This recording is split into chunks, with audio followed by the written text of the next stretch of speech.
Hey guys, Vanessa here. Gonna talk to you today about excuses. Fun topic, okay? I want to talk to you about how we overcome those things. These are the obstacles that try to come up in our life that we have to speak life over, and they've happened to every single person that's done Young Living. They've happened to every single person that's done life in general. But I want to kind of overcome some of those and give you what do you feel like is holding you back, and to give you some options for overcoming those things, because we all have things that come up, right? Here's some of the things that I hear a lot. I don't know enough people. I work too many hours at my job. I can't host a class in my house. My house is just not suitable to have people over. I don't have time. I can't get in front of people. I'm nervous. So the excuses that we make usually are the things that are set in our way for us to grow. Okay? We've got to grow past it. If you have learned anything, it's that the things that you make the excuses about are usually the things that if you would just push past them, this financial freedom, this lifestyle could be the answer to that continuing problem that you have. Could be, okay? Finances. So here are some of the top ones that I want to talk about. Location. Vanessa, I don't live near people. All the people I know live far away from me. My family lives here. My family lives there. It does not matter. Y'all, some of the most influential business builders in Young Living live in tiny little towns. Melissa Pepping, who is one of them, she lives in a town, it's like a rural town of like less than 1,000 people. It might even be smaller than that, like 500 people. And she is a Royal Crown Diamond. So it just depends on where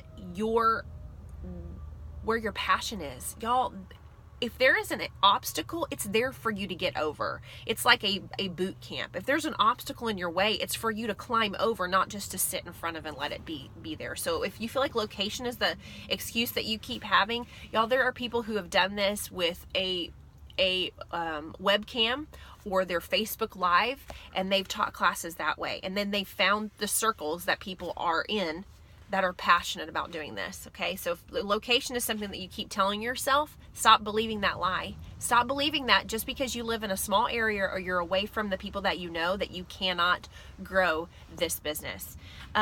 Number 2, finances. I can't afford the $100 a month order that's required. I can't afford the starter kit. I can't even make, my ends meet. I'm here to tell you that is a lie. I'll tell you, there's a gal in Young Living. You may have heard of her. Her name is Monique McLean. She is a Royal Crown Diamond. Same thing. She could not afford her orders. The thing that got her started in the business was seeing the promos and what she was going to miss out on if she didn't get the 300 PV. So you know what she did? She asked.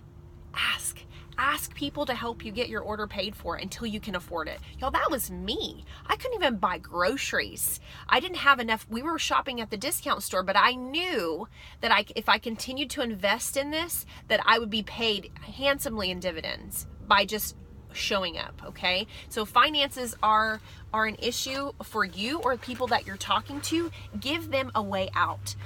Tell them, I've had people have yard sales to get their starter kit, host a class to find people to enroll so that they can pay for their starter kit. Every month they would shave off their budget so that they could spend the $100, transfer by. Sometimes, our husbands are usually the gatekeeper of our finances because they're the ones who bring in the money, right? They're the ones who provide for us normally, unless you're working a full-time job. But both of you, if you have to come to an agreement on that, look at what you can shave off. This is worth investing in, not only because you're helping your family, but you're investing in a business, y'all.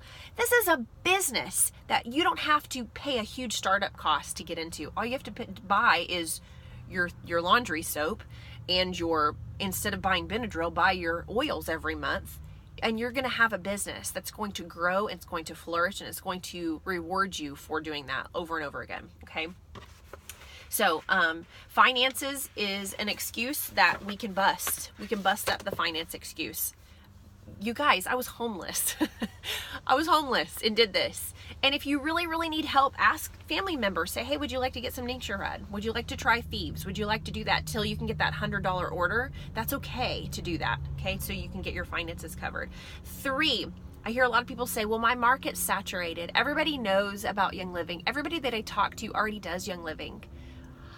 I said that, and that was 4 years ago. And how many people have I added to my team? I had 0 then, and I have over 2,000 people on my team. Do you think I was buying the lie that everybody I knew already did Young Living? Yes, I was buying a lie. Until every person that you talk to, every person has Young Living in their home, the market is not saturated. There are, oh my gosh, I'm not really good with numbers, but I just heard this, 400 billion? See, I shouldn't even try. People, I think there's only 3 million Young Living distributors, and that's worldwide. Worldwide. We're not saturated. There's still a lot of people all over this country and all over this world that needs these oils, okay? So don't believe that lie. Do not go out saying, oh, all these people already do Young Living. And I'll tell you this too. If you go in sometimes with that mindset, you're going to feel that way. But there's people who have lost their sponsorship with their people. Maybe they signed up ages ago, but no one taught them the value of this product. And so they're like, I was into it, but I never got help. Those people will come into your team because they're allowed to do that. That happens all the time. They phased out and then they come back in. So don't ever just assume that someone already has an active account. They might not. They might buy their oils on Amazon. Shame, shame. I know your name. Don't let them do that. Okay. So the market is not saturated. Do not believe that lie. Do not believe it. Okay. Number 4, I don't have the influence over people. I'm not an influential speaker like you, Vanessa. I can't get up and talk. I don't have that thing. Y'all, you don't have to. There's people that have no influence. They don't hardly know anybody that are Young Living leaders. They've gotten the concept of, if I share with other people's people, then we're going to keep growing. And if I really love on people well, then we're going to keep growing. Y'all, we can do this. Another excuse is I don't have time. Vanessa, I work a full-time job. This is great. You're a stay-at-home mom. You have all the time. You can, make your schedule work. No. I have 4 kids and a husband who has worked 60 plus hours for the last 3 years. 2.5 years. He was furloughed for some of that. So that finance thing really hits home for me. Time. If you will see the value, the problem with not having enough time is not seeing how much time you're going to make. Time is the one thing that you can't make more of, right? But you can make a business where you can choose your time wisely. Makes me want to cry. Like, I can make money, right? I can make money with Young Living, but I can't make more time. I can't make more memories with my kids. So if your excuse is time, you're going to have to see past what your present circumstance is to what it could be. I'm going to get preachy at this because this really gets to me. If you can commit, if you're working full time, if you can commit to 2 hours every week, okay? Every single week at the beginning, 2 hours. I have to work. I'm going to schedule this in. I'm going to schedule 1 class every week, and you book that class out. You spend 1 hour at that class. You're going to have to really manage your time wisely. Spend 1 hour at that class and spend 1 hour the next day following up with all those people, making sure they get signed up. Y'all, you will trade in, what does a normal work month look like? 160 hours? You'll trade in working 8 hours for 160 hours at your regular job. Now, you will work more eventually, but it'll be around your own schedule. It'll be around your kids' soccer schedule. It'll be around your kids' school schedule where you're actually able to see them and hang out with them and spend time with them. So don't let the excuse of I don't have enough time to do this, that is a line if I've ever heard one. Y'all, last year we took a 3-week vacation. Well, part of it was a retreat for me with Young Living, but we were at the beach for an entire week. For a whole week with my husband. He was able to take off work for 3 weeks because, number one, we have the finances to cover it, and we're able to live like no one else so that we can live like no one else. That's a Dave Ramsey quote, but it has so much to do with this too, y'all. If you'll invest the time now at the beginning when you're working really hard, it will pay you in time more so than it will money. I'm going to get real preachy. Okay. Another excuse, I have too many kids. I don't have childcare.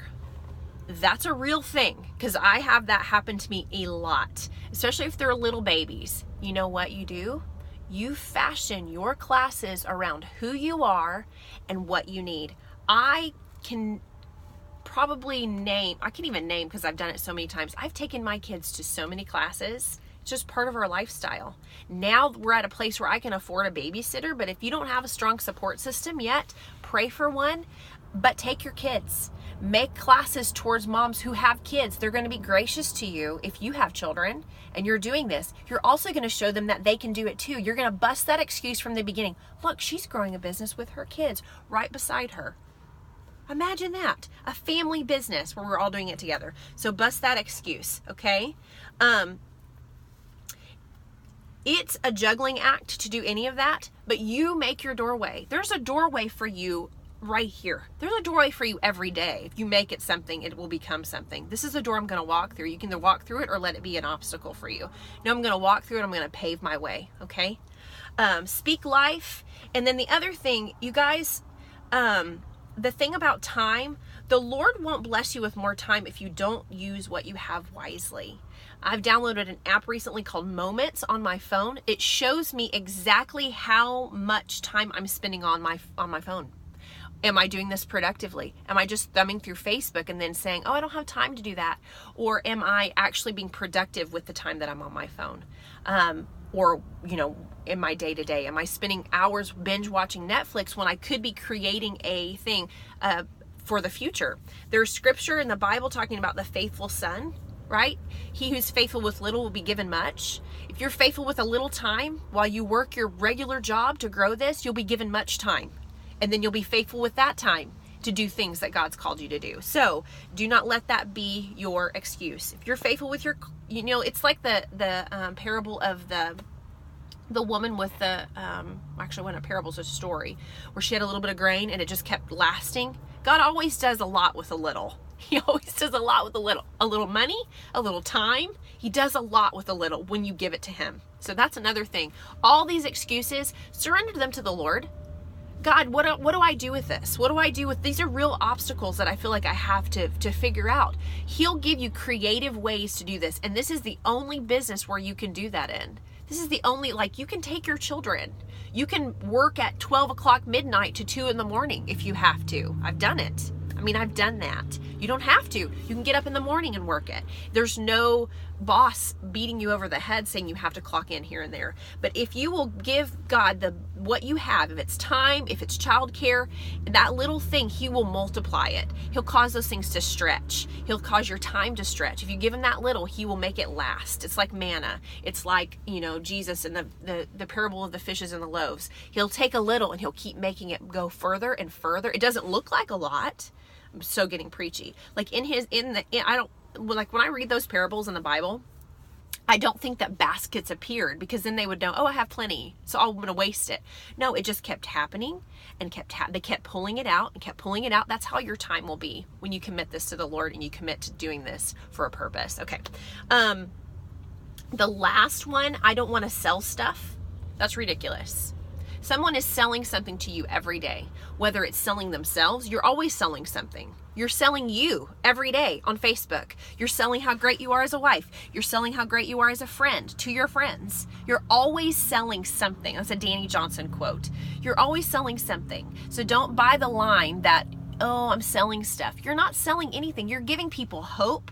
You're giving them freedom from a lot of things physically, emotionally, and you could even be giving them abundance. So if you want to just say, I don't want to sell all those things and believe that, then that's fine. Check that at the door. Bye, Felicia. You're not selling anything. The other thing is, I am timid. I'm afraid to stand up in front of people. That's okay.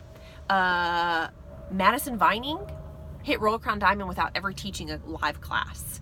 So you can find your niche. If that's truly something you have an issue with, get creative with social media, with tapping into circles, with teaching classes, but you've got to teach the starter kit. You've got to tell people how to sign up. That's how you grow this business. Okay, so moral of the story, the excuses you make, if you've got the excuse, someone else has had it too and they've overcome it. Do not let the enemy steal your freedom, okay? Do not let those burdens become something that makes you just, never mind, I'm not going to do it. I'm not even going to try. It's not going to happen for me. Maybe for her, that is such a line from the enemy. You guys can do this. I want you to believe in yourself. And when you feel those things come up in you, like, I just can't do this, I want you to say, no, I can, and say it over and over again. I want you to look in the mirror today, and whatever excuse that I've laid out that you've had, I want you to say, no, I can do this with my kids. I can do this with the amount of time I have. I can do this with the amount of money I have. I can do this in my small town. I can, and I will. And I want you to start believing that. Okay, I'm preachy enough. Write down the thing that you feel like your excuse is. I want you to write that out. I want you to look at it, and I want you to bust it. I want you to bust the crap out of that. I just said crap in a video. I did. And I want you to know all you need is your starter kit. All you need is a script, and all you need is some grit. Okay? Those are my tips. Bust those excuses.